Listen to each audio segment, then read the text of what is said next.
Hey all, this is Val here with another Dungeon Hunter Champions video. In today's video, we're going to be taking a look at Stella, the Water Astromancer. Alright, she is number 2 in a series of 3 units that we decided I was going to build and put through their paces. Let's hop right into the good stuff. Starting with her auto attack skill, Astral Bolt.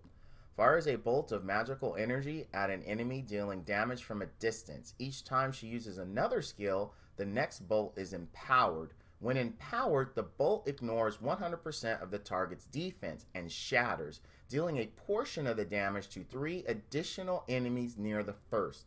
So this already says adept, and the reason why we know that is because this skill is empowered when she uses another ability, just like Snake Lady. So we want to cycle through our abilities as fast as we can, meaning adept already is our front runner for a gear set.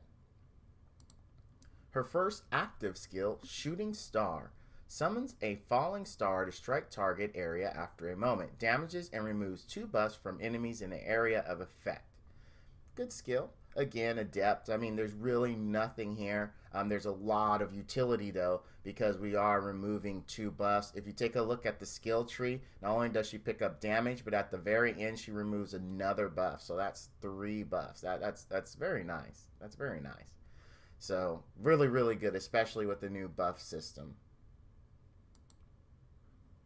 Singularity hurls a swirling galaxy in a line, dealing constant damage to enemies it touches. At the end of its path, the galaxy collapses, pulling enemy toward its center. This deals greater damage and inflicts mortal wounds. You can recast it again to end it early if you're manualing, but who manuals? Alright, so this is good for PvP because Mortal Wounds prevents healing. It also can help in Outer Harbinger as well, because I believe that boss can be afflicted with Mortal Wounds to prevent his regeneration, if I am not mistaken. If I'm wrong about that, please leave it down in the comments below. The third active skill, or the ult as some people like to call it, Stellar Beam, fires a massive beam of energy, damaging enemies in a huge line. If an enemy is slowed, immobilized, or stunned, this skill ignores 100% of the enemy's defense. So you really want to run her with debuffers, so that way this can take advantage of it. Also has a pretty decent cooldown of 15 seconds, meaning on adept, you're going to be able to get a few of these off, which is really good. You take a look at it, she even picks up skill cooldown again here, so this is really worth it. I'm pretty excited to test out this unit. I wish I had more skill ups into her. I did the best I could as I was leveling and using only her Astromancers as fodder, so that's why we are where we are. Lastly, the synergy trait increases attack speed of allied champions by 19%. Alright, so we're going to run this adept. All her abilities will benefit from that, especially her first one. In addition to that, you know, you're looking for standard, offset, anything that gets you to your stat goals. Don't pigeonhole yourself into a specific 2-piece set. I've actually, you know, you guys have heard me say this a million times. 2-piece is all about what gets you to your stat goals. If you need crit and 2 sturdy pieces get you more crit damage than 2 keen pieces, then you use the sturdy pieces. That's just how it goes. So always select the 2-piece bonus that helps you meet the stat goals you're trying to get to. Super important to do that. Now, the next thing about her is her last ult skill, or her third active, whatever you prefer. You do want to run her with someone that drops some of these debuffs here, because this 100% defense ignore is just amazeballs. Like in every game ever, ignore defense is always OP. This one is conditional ignore defense, so you want to make sure that you meet the conditions for it. This can be really helpful in PvP because obviously there's a lot going out there. This can be really helpful in Guild Wars, especially her Black Hole, which is her, or Singularity, excuse me, which is her skill 2, because the arena is so much smaller in Guild Wars. This would just be great.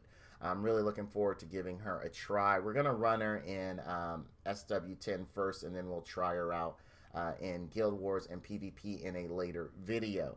But again, just make sure you're running her with someone that helps her meet these conditions. So now let's take a look at her gear. Okay, here we are. As you can see, I went Adept Keen. Let's take a look at the gear. If I'm going too fast, go ahead and pause the video and take a look at it. Alright, here are her main stats. Now, I'm not happy with pretty much everything on this stat sheet. She is more of a glass cannon because I didn't get my 35k HP. I didn't get my 1k defense. However, I did get close to the crit rate I want with 93%. I got the 2k attack I wanted. I didn't get a ton of attack speed, so I'm not necessarily overjoyed about that. And I didn't get to my 100 crit damage. All in all, she should work, but she could be much better, again, for an attacker going on a crit damage build.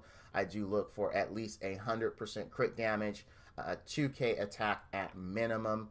Attack speed I'm okay with depending on the unit, but 35k HP and 1k defense. I prefer 100% crit, but I will work with anything over 85%. Now, some may ask me, why do I want so much HP and so much defense on an attacker unit? Because if you are going to bring this into OH, if you're going to bring it into PvP, you do want to have HP and defense, because that just means you're going to live and you're not going to insta fall over. So those stats are important for that. On any other units, I would want way more, but at minimum, I feel like the entry level is 35k HP and 1k defense. If you can't get the 35k HP, 30 plus will likely do, but it's just, if you want to be on the safe side, 35k really is what you're aiming for. It is really rough to do that on a DPS unit because you're going to have to give up some stats. What happens is, to explain it, the reason why you're looking for, let's take this piece of gear right here, right? So if you look at this piece of gear, let's just go with crit rate, and let's say this rolled a lot better than it did, because really this ain't all that great. But let's say we get 3 rolls in the crit rate. I mean, that's crazy good, right? Let's say we get another good 3 rolls in my next piece, like in here. Then we say, okay, we're done with crit rate. We actually got our goal crit rate, so we don't need crit rate on these other pieces. Now I can pick up HP and hope I get rolls into there, or defense and hope I get rolls in there, and to make it more tanky.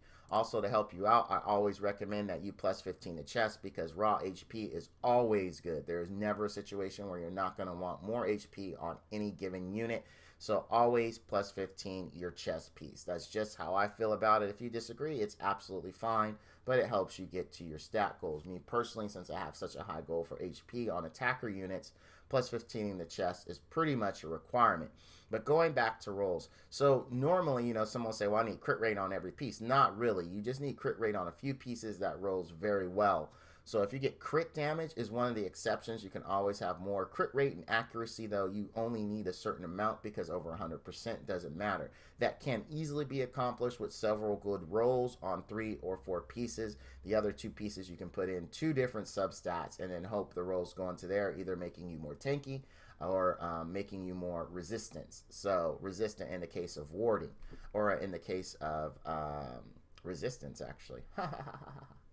But anyway, you guys get the idea. So that's how you actually juggle those stats, right? That's how you get so much HP or so much defense on an attack unit, because you're banking on your other stats that you require rolling higher. Now, crit damage, attack, you always want more of that. HP, you always want more of that. There's never a point where you say, okay, I had enough rolls into it. The more you can get, the better. As long as you've picked up your crit rate and your accuracy, then all your other substats can be swapped out, because crit damage and attack is just something that you can just keep going up and up and up and get it on every piece.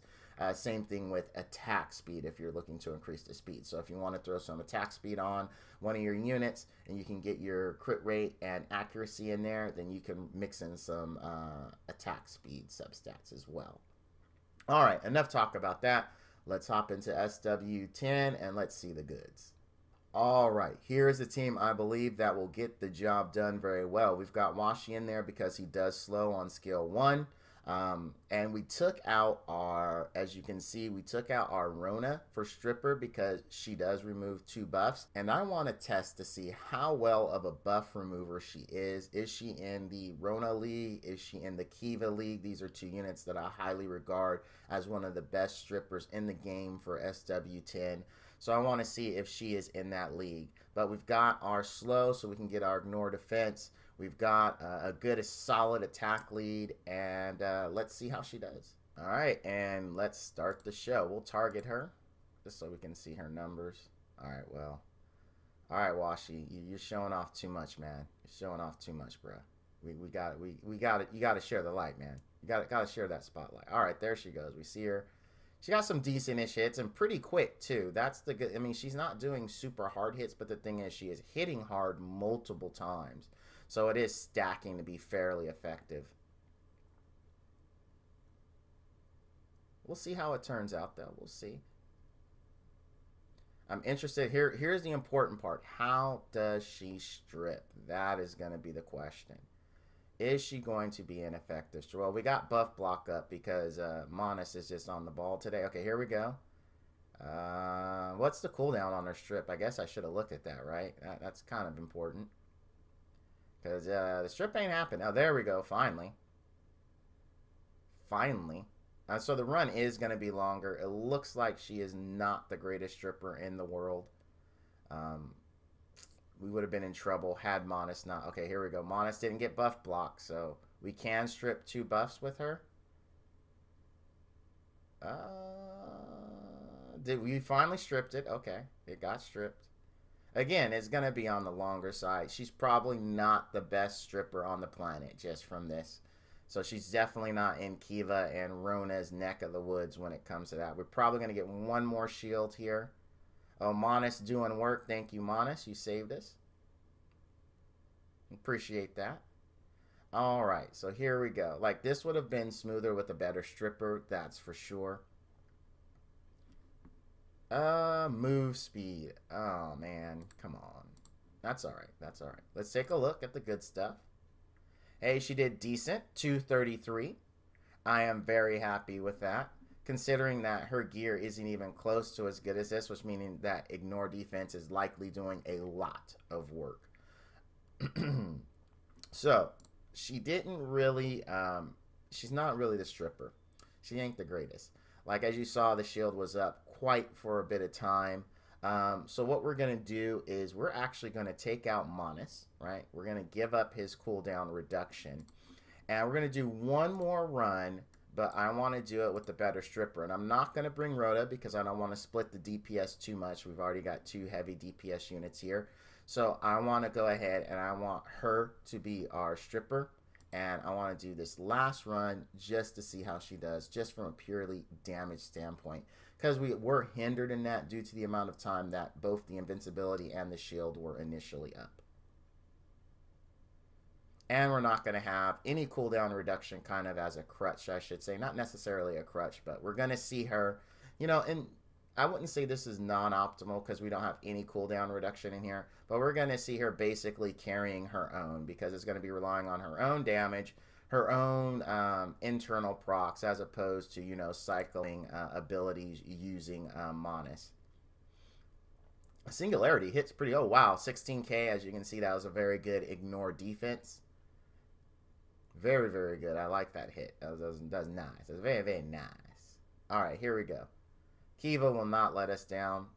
She is always on the ball stripping. As you can see, she just destroys. That's Kiva's bread and butter right there. So as you can see why I want 35k, you see how that actually hurt her. If she had 35k, she would weather that storm a lot better.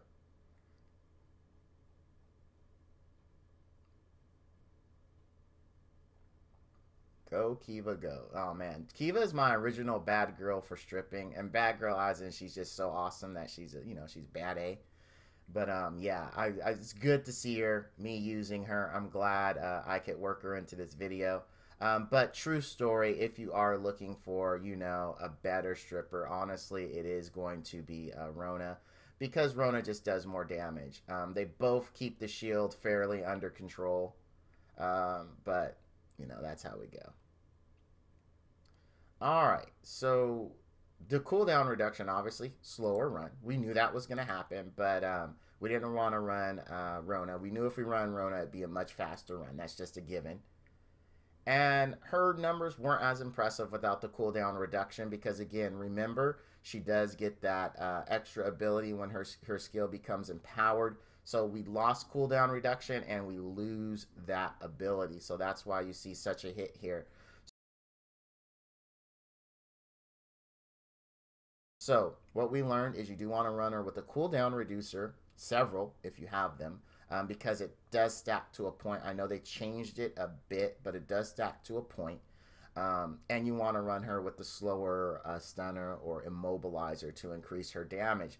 This test just proves, you know, those things. We did a lot better with Monis because of the cooldown reduction, but we couldn't rely on her being the only stripper. If we were likely going for a speed team, you could probably take out, actually, I would do it here, but I don't know how it's going to work, and I would like to test it first. But you probably could take out either Yuko or Valeron and then put in like your Rona, take out the Kiva, and then put in your Monis so you get your cooldown reduction, and then you're going to be in a lot better place. So you're going to do, she's going to do a lot more damage. She's going to get more turns, which is going to empower her skill 1.